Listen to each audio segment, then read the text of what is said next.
कि भारत का संविधान जिस व्यक्ति ने लिखा, जिस महापुरुष ने लिखा, उनका नाम बाबा साहब भीमराव अंबेडकर जी है। बाबा भीमराव अंबेडकर जी के पास 32 डिग्रियां थी।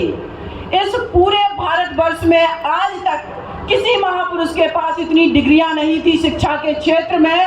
और वो महापुरुष हमारे समाज के, माली समाज के महापुरुष महात्मा ज्योतिबा फुले जी को अपना गुरु मानते हैं। हमें गौरव महसूस होना चाहिए, हमें गौरवान्वित महसूस करवाना चाहिए अपने आप को, अपने समाज को, अपने समाज के बच्चों को, अपनी महिलाओं को।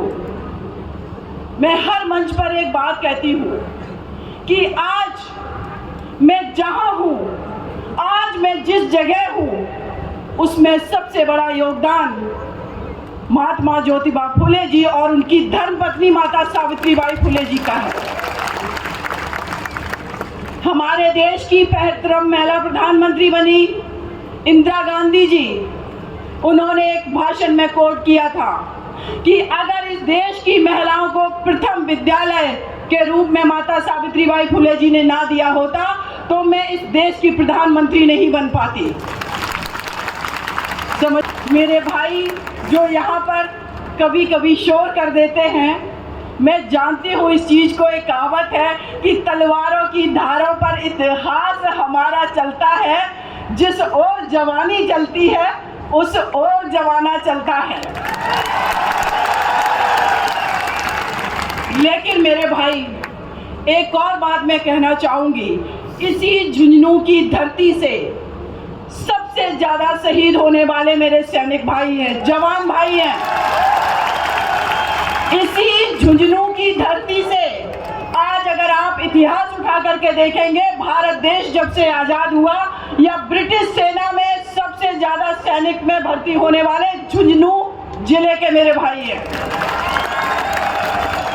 आप लोगों को पता है, मेरा देश जब आजाद हुआ, भारत में जब पूंजीपतियों की गणना हुई कि सबसे ज्यादा पूंजीपति भारत में कहां से है, तो पूरे देश के 32 पूंजीपतियों में से 22 पूंजीपति आपके झुंझुनू के हैं। आपको पता है आपके झुंझुनू को शेखावटी कहा जाता है, सोने की धरती वाला। क्यों? क्योंकि आप लोगों ने इस देश को बिजनेस करके पूंजी दी है। आज जो इस मंच का कार्यक्रम का आयोजन हुआ है, उस कार्यक्रम का उद्देश्य है राजनीतिक चेतना, सामाजिक चेतना, आर्थिक चेतना। तो मैं आप लोगों से कहना चाहती हूँ कि वर्तमान का जो राजनीतिक परिदृश्य है, बिना आर्थिक रूप से सशक्त हुए संभव नहीं है। आर्थिक सशक्तिकरण कहाँ से आएगा?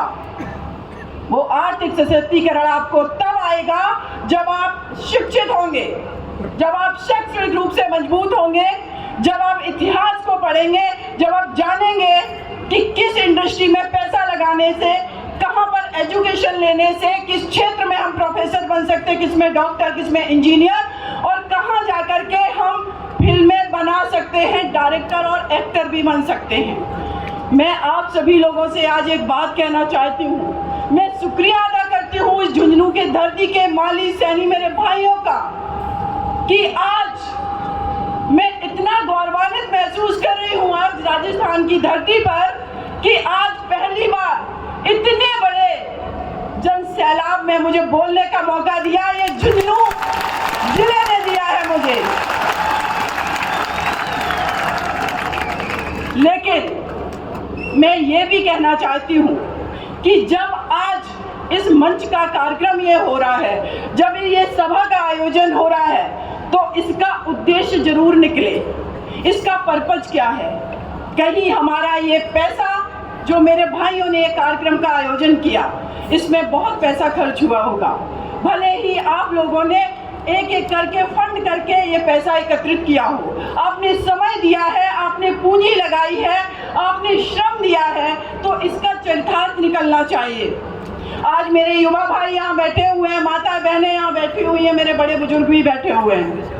आज के समय में अगर कोई विद्यार्थी ये कहता है कि मुझे पढ़ने की समस्या है क्योंकि मेरे पास पैसे नहीं हैं। तो मैं एक बात आपसे कहना चाहती हूँ कि इस सभागार में बैठे 90% लोगों के पास एंड्रॉयड फ़ोन होगा, है या नहीं? बताइए आप लोग, हाथ ऊपर करके बताइए। 90% लोगों के पास फ़ोन है। उस फ़ोन को अपनी ताकत बनाइए इंफॉर्मेशन के रूप में।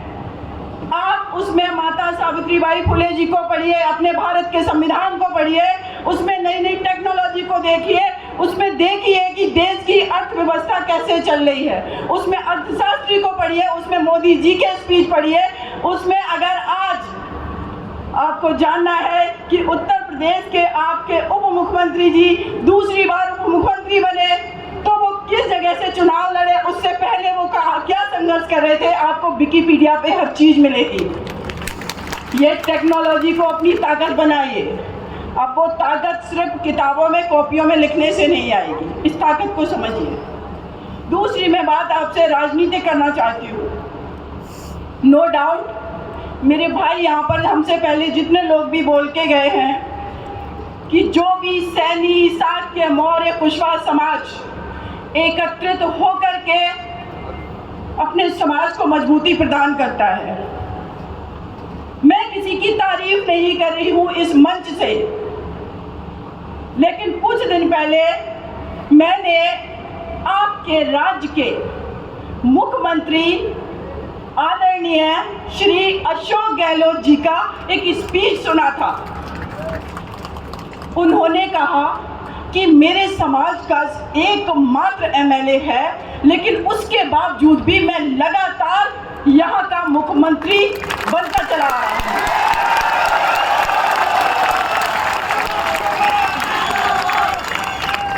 अब एक और एग्जाम्पल दूंगी भाई, अब एक और एग्जाम्पल दूंगी इस देश के प्रधानमंत्री श्री नरेंद्र मोदी जी का। आप लोग बता सकते हैं कि हमारे देश में मोदी समाज की संख्या कितनी है? कोई एक जिला बता दिए जो बहुसंख्यक मोदी समाज का हो। नहीं है ना, किसी को जानकारी नहीं है। इसका मतलब यह है कि राजनीति सिर्फ जाति के आधार पर नहीं, राजनीति आपकी योजना के आधार पर, आपकी स्ट्रेटजी के आधार पर भी की जाती है। अगर आपके अंदर नेतृत्व क्षमता है, अगर स्ट्रेटजी है, और अगर ये हमारा समाज कुशवाहा, शाक्य, सैनी, मौर्य, माली समाज, इन्होंने अपने बच्चों को स्ट्रांग बना लिया, उनको तार्किक बना लिया, उनको अच्छी एजुकेशन दे दी, मैं दावे के साथ कहती हूँ अभी तो आपके राजस्थान में मुख्यमंत्री हैं, उत्तर प्रदेश में मुझे पूरी उम्मीद है कि भविष्य में हमारे उप मुख्यमंत्री जी मुख्यमंत्री भी बनेंगे और इस समाज से भविष्य में देश का प्रधानमंत्री भी बनेगा। आज मैं आपसे इस मन से कह करके जा रही हूँ ये बात। उसके पीछे कारण ये है कि इस समाज के अंदर ईमानदारी है, छल कपट नहीं है, नेतृत्व क्षमता है, और समय समय पर वो नेतृत्व हमने करके दिखाया है। उस नेतृत्व का सबसे बड़ा एग्जाम्पल इस देश के, इस भारत वर्ष में सम्राट अशोक चंद्रगुप्त मौर्य है। अगर वो नेतृत्व क्षमता नहीं होती, उसी धम्म से आज भारत के संविधान में नीति निर्देशक तत्व लिए गए हैं, फंडामेंटल राइट लिए गए हैं, ये सारी चीजें ली गई हैं। मेरी माताओं बहनों को पढ़ने की जरूरत है। साथ में एक और बात मैं कहूंगी कि सामाजिक रूप से अपने आप को अगर जातिगत रूप से भी मजबूत करना है, मैं बात आपके मन से दावे के साथ कहती हूं कि कोई भी समाज अगर ईमानदारी से एकजुट होकर के सिर्फ अपने समाज के लिए ही, अपने समाज के बच्चों के लिए ही ईमानदारी से काम कर ले, किसी और पॉलिटिकल पार्टी को उसके सपोर्ट की जरूरत ही नहीं, वो समाज अपने आप नेतृत्व संभाल लेगा। लेकिन भाइयों में कहीं कहीं ईमानदारी की लैकिंग दिखती है, कमी दिखती है। इसीलिए तो संख्या बल में होने के बावजूद भी हम सत्ता से जिन पदों के हकदार हैं उनसे वंचित रह जाते हैं। पदों पर पहुंचे हैं लेकिन जिनके हकदार हैं उनसे वंचित रह जाते हैं। एक और बात मैं आगे कहूंगी।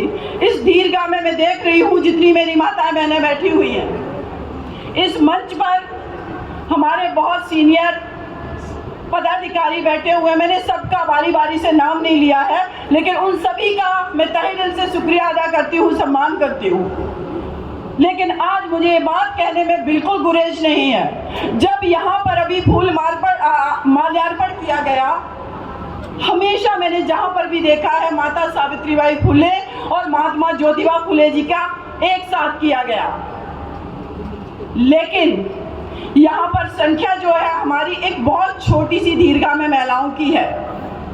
इनको भी कहा गया होगा कि कार्यक्रम है, आपको चलना है। इस दीर्घा में बैठी हमारी महिला 50% में दावे के साथ कहती हूँ अपनी मर्जी से नहीं आई होंगी, उनको लाया गया होगा।